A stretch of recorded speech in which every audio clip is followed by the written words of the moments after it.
सबैले नमस्कार। Hi everyone, this is Santosh. You are welcome to my channel. तपाईँलाई पुनः मेरो च्यानलमा स्वागत छ। आज चाहिँ म एउटा चाहिँ मौरी निरीक्षण हामीले चाहिँ विशेष अब मौरीहरू पालेपछि त्यसलाई चाहिँ बेला बेलामा घर निरीक्षण चाहिँ गर्नुपर्छ, सरसफाइ गर्नुपर्छ होइन। विभिन्न किसिमको त्यसमा चाहिँ अब भनौँ अब पुतली, ठुलो खालको पुतलीदेखि लिएर तपाईँको चाहिँ अब माकुरादेखि लिएर चाहिँ विभिन्न किसिमको साङ्लेहरूदेखि लिएर अब हरेक किसिमको हेर्नुपर्छ। भित्र अब भ्यारामाइट्सहरूले पनि एट्याक गरेको हुनसक्छ होइन। अब त्यस्तो खालको हामीले मह खाने भने बेला बेलामा सरसफाइ चाहिँ उत्तिकै गर्नुपर्छ, सरसफाइमा ध्यान दिनुपर्छ। अनि मात्रै हामीले चाहिँ महहरू चाहिँ अब एचिभ गर्न सकिन्छ। र म चाहिँ अब घर निरीक्षण गर्न गइरहेको छु। सायद भित्र अब हुनसक्छ साङ्लेले बढी एट्याक गर्छ होइन। अब साङ्लेले बढी चाहिँ अब चाहिँ एकदम मौरीहरूलाई चाहिँ विचलित बनाउँछ, खान्छ उनीहरूले। साङ्लेहरूले चाहिँ अब हुनसक्छ भित्र साङ्ले होला। मैले अब चाहिँ घर निरीक्षण नगरेको निकै हो। वास्तवमा भन्नुहुन्छ भने 15 दिन नगरेको पनि अब 1 महिनामा नत्र 15 दिनमा हामीले चाहिँ भरसक घर निरीक्षण गर्नुपर्छ, सरसफाइ गर्नुपर्छ। नत्र भने मह खान चाहिँ धेरै गाह्रो हुन्छ। ओके, मेरो अब मौरीको घर चाहिँ अब यहाँनिर छ। के हेर्नुहोस्, यहाँ छ। यसलाई चाहिँ यसो सरसफाइ गर्न लागिरहेको छु। हो, यो चाहिँ भन्नुहुन्छ भने साङ्लेलाई नियन्त्रण गर्ने। अब यो चाहिँ अब साङ्लेको लागि एकदमै बेला ठाउँ घरको भित्र लगाइदिने। यो चाहिँ अब लगाइदिएपछि अब यो खान आउँछ साङ्ले चाहिँ, त्यसपछि साङ्लेहरू पुरा मर्छ। त्यस्तो छ। अब यो चाहिँ अब धुवादानी हो। यसले चाहिँ अब धुवा दिने काम गर्छ। यसमा मौरीको सङ्ख्या पनि खासै छैन, किनभने अब अहिलेको अलिकति अब मर्ने अब जाडो पनि आयो होइन। तर अब यो महिना अब लगभग कार्तिक हो। अब त्यसपछि अब चाहिँ भनेको महहरू अब अलिकति तोरीबाट अलिकति कलेक्सन गर्छ, त्यसबाट खान पाइन्छ कि अब महहरू एचिभमेन्ट गर्न पाइन्छ कि भन्ने एउटा चाहिँ थोरै झिनो आश हुन्छ। यो महिना चाहिँ देखि उता अब मात्रै अब कार्तिक मङ्सिर हो। पुसमातिर फागुनसम्म हुँदैन यसको। त्यसैले गर्दा यसमा मौरीको त्यति सङ्ख्या पनि छैन, जहाँसम्म चाहिँ अब सरसफाइ गर्नेतिर लागिरहेको छु। ओके,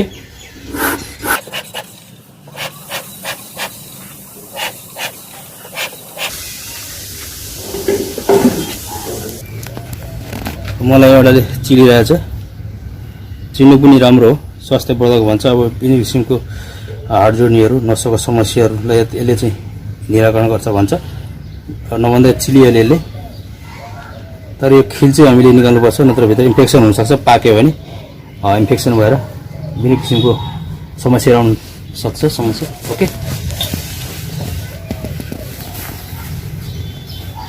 यो चाहिँ अब सेफ्टीको लागि अब यो चाहिँ अब क्याप हामी भन्छ, फेस गार्ड भन्छ है। यो चाहिँ लाउनै पर्छ, किनभने मौरीहरूले अब अनुहारमा छिल्यो भने अनुहार सुनिने हुन्छ। कुनैले एलर्जी पनि हुन्छ। धेरै छिल्यो भने ज्वरो आउँछ, एलर्जी हुनसक्छ। ओके, मैले चाहिँ अब यहाँ एट्याक गरेर यिनीहरूले सरसफाइ चाहिँ गर्नैपर्छ होइन। गरेर आउने बेला हुँदैन। ओके,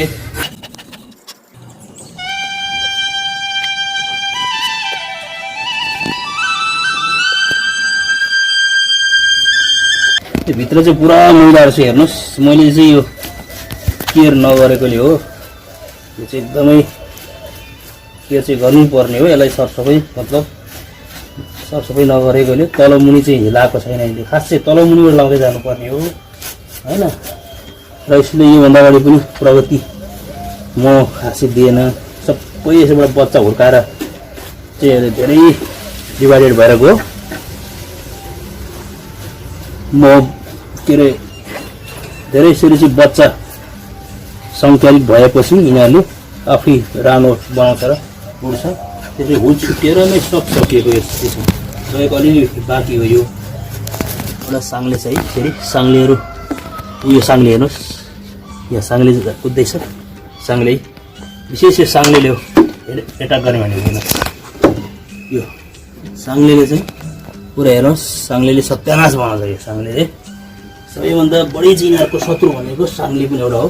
र एउटा चाहिँ यिनीहरूको पहिले मरेको थियो। हेर्नुहोस्, यस्तो साङ्लेले सबैभन्दा साङ्लेले एट्याक गर्ने हो। त्यसपछि एउटा पुतली हुन्छ होइन। पुतली नै हो, झुस पनि हुन्छ त्यसको, पखेटामा झुस हुन्छ, जिउभरि झुस हुन्छ। त्यसले पनि धेरै एट्याक गर्छ। त्यसपछि अब यिनीहरूलाई भनेको भित्ती, छेपारो, त्यसपछि हरिङ्गल। सबैभन्दा हरिङ्गलले पनि पुरै हस्तै बनाउँछ हरिङ्गलले पनि।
यसमा सायद रानो चाहिँ छ, किनभने बच्चाको यसो हेर्नुहोस् विकासक्रम बच्चाहरू अन्डाहरू निकै बनाइरहेको छ, यसले रानो चाहिँ भित्र छ, कन्फर्मै हो। र यसलाई अब सबैभन्दा म तल मुनि चाहिँ लगाउँछु, यसलाई तल मुनि लगाउने, त्यसपछि सबैभन्दा राख्ने फ्रेमलाई। अनि यिनीहरूले चाहिँ चाका जब बढाउँदै जान्छ सरसफाइ पनि गर्दै जानुपर्छ। त्यसपछि फेरि तल यहाँ लाउँदा तल मुनि लगाएको यो चाकालाई फेरि अर्को स्टेप माथि माथि माथि माथि सार्दै जानुपर्छ। जस्तै यहाँ लगाउँछु म, त्यसपछि मेरो अर्को बक्समा हुन्छ, त्यसपछि सबैभन्दा टप बक्समा यहाँ हुन्छ, त्यसपछि फर्स्ट सेकेन्ड थर्ड भनौँ, सबैभन्दा ग्राउन्ड तल मुनिको एउटा हो, त्यसपछि एक स्टेप माथिको यो हो, सबैभन्दा माथिको अप्परको यो हो। अहिले जुन चाहिँ मैले फ्रेम निकालिरहेको छु अब यो हेर्नुहोस्, बच्चाहरू ब्रुडहरू निकै छ, यिनीहरूले माथि माथि मोहल हालेको छ, माथिको चाहिँ बिचरा अलिअलि हालेको छ। अब यसलाई चाहिँ यसरी राख्नुपर्छ हामीले, यसरी सरसफाइ चाहिँ मेन हो, हामीले ध्यान दिनुपर्छ होइन। हेर्नुहोस् अब बच्चाहरू छ, निकै छ, हेर्नुहोस् बच्चाहरू एक्सेस छ, हेर्नुहोस् होइन। अब यसको मतलब रानी छ, यहाँभित्र रानी चाहिँ छ। अब अहिले हामीले सरसफाइ गऱ्यौँ भने अब अहिलेकोले फेरि हामीले पछि अब यो अब कार्तिक मङ्सिर अन्तिमतिर गर्नुपर्छ, अनि पुस माघमा एकताल गर्नुपर्छ, अनि फागुनमा यिनीहरूले चाहिँ एक्सेस, त्यसपछि फागुनमा चाहिँ हामीले एकदमै अत्यधिक टेक केयर गर्नुपर्छ, किनभने यिनीहरूले बढी मात्रामा चाहिँ अब चाहिँ छुट्टिने रानो बनाउने भनेको फागुनमा है। फागुन 10-15देखि सुरु गर्छ, 20देखि, त्यतिखेर यिनीहरूले धेरै चाहिँ रानो उत्पादन गर्छ र फुलहरू छुटेर भाग्नु दिनु हुँदैन। हामी त्यतिखेर एकदमै केयर गर्नुपर्छ, नत्र भने हुल धेरै छुट्टिन्छ र अब घार शून्य पनि हुन्छ, घार एकदमै खाली बनाउँछ। त्यतिखेर चाहिँ हामीले रानो चाहिँ हुर्किनु दिनु हुँदैन। यदि हुर्किनु दिने भए पनि रानोलाई प्रिजर्भ गर्नु सक्नु पर्यो, उड्नु दिनु भएन होइन। भित्रै नै अब जाली साली लगाएर राख्नु सक्नु पर्यो। त्यसपछि त्यो चाहिँ रानी फेरि हुर्काउनु सक्यो भने अर्को घारमा फेरि हामीले चाहिँ त्यसलाई विस्थापन गर्न सकिन्छ, अर्को घारमा हामीले चाहिँ फेरि सार्न सकिन्छ होइन। त्यो गर्नुपर्छ, त्यो प्रक्रिया त्यसो गर्दा पनि हुन्छ।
लगभग यिनीहरूको चाका अनुसार होइन। अब सानो छ, अब हुनु त यो जङ्गली मौरी भन्छ होइन। अब लोकल रैथाने मौरी हाम्रो यहाँको भन्न। यिनीहरूको साइज साइज हुँदैन। अब यसको 3 तला हो। 3 तलामा अब चाकाहरू डिभाइड गरेर यिनीहरूले अथवा 3 तलामै 3 तलाको फ्रेममा सबैमा चाका लायो भने त निकै हुन्छ। अथवा चाकाभित्र महहरू भऱ्यो भने त फिलिङ गऱ्यो भने महहरू एक्सेसै हुन्छ। त्यसले गर्दाखेरि हो त्यो त ठुलो पनि बनाउँछ चाका। तर यो चाहिँ कस्तो भन्दाखेरि अब जङ्गली मौरी भएको कारणले गर्दाखेरि फेरि 3 तला छ यसको चाहिँ होइन। फ्रेमहरू एक्सेस छ। चिल्यो मलाई फेरि राम्रो हो चिल्नु। साह्रै चिल्यो बिच्क्यो भने हामीले यसो धुवाहरू प्रयोग गर्नुपर्छ र अब सेक्युरिटीको लागि अब साह्रै भएन भने ग्लास लगाउनुपर्छ हामीले। ग्लास भयो भने र चिल्यो भनेर हामीले चिल्लो दुःख भनेर हामीले छोड्ने गर्नु हुँदैन।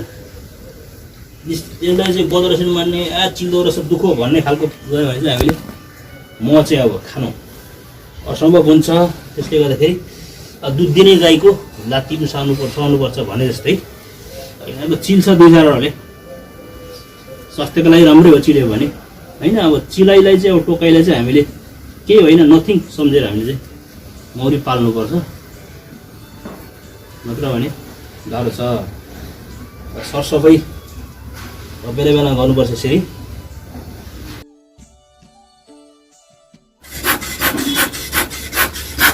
लगभग मैले सरसफाइ पनि गरिसकेँ। अब यसलाई फेरि अब अहिले कार्तिक हो होइन। अब मङ्सिर अब 1 महिना हुनु लगभग 1 महिना फेरि यसले हेर्नुपर्छ। लगभग महहरू निकै लगाएको हुन्छ। चाकाहरूको विकास निकै गरेको हुन्छ यसले जहाँसम्म यो होइन। पछि फेरि यसको म अपडेट गर्छु भिडियो। अब यसले निकै लगाएको हुन्छ। अवश्य लाउनुपर्छ। तर सरसफाइ चाहिँ हामीले गर्नुपर्छ होइन। सरसफाइ गरेन भने चाहिँ हुँदैन। अब साङ्लेको मैले तपाईँहरूलाई देखाएँ। साङ्ले मर्ने पनि बेला बेला लाउनुपर्छ होइन। साङ्ले मर्ने लगाइ हुँदैन। त्यसो हो बेला बेलामा साङ्ले मार्ने अब यस्तो चाहिँ हेर्नुहोस् बेला बेलामा दल्नुपर्छ। यो छेउछेउमा दल्नुपर्छ भन्न अब होइन बेला बेलामा। किनभने त्यतिखेर चाहिँ विन्टरमा चाहिँ साङ्ले हो भित्र साङ्ले बस्छ। अनि मलाई के खाइबस्छ एकदमै खाइबस्छ। आफ्नो इच्छा आफ्नो खुसीले खाइबस्छ। कोही चाका त्यसले यसको बच्चाहरू फुलहरू सबै खान्छ। यसले सब ब्याउँछ खत्तम आउँछ। त्यसले गर्दाखेरि के चाहिँ लाउनुपर्छ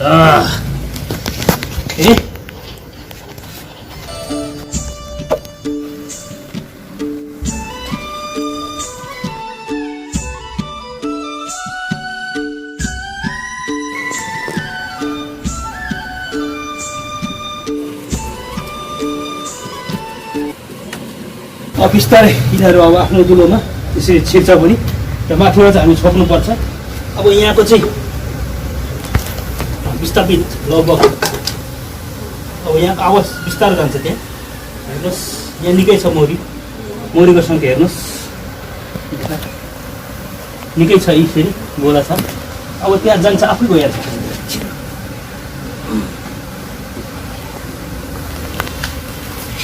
अब यसको कभर चाहिँ यो हो हेर्नुहोस्। कभरमा छपेको मौरीको सङ्ख्या छ यतिको भएकै भन्नुपर्छ। जाडो समय आयो होइन। अब यसले नै यतिले इनफ हुन्छ। अब राम्रो स्याहार चाकर गऱ्यो भने सरसफाइ गऱ्यो भने हामीले गर्नुपर्छ यतिले चाहिँ इनफ हुन्छ। भोदको अर्थ वर्कआउट राम्रो गऱ्यो भने चाकाहरू एक्सेस बढाउँछ यिनीहरूले भन्न।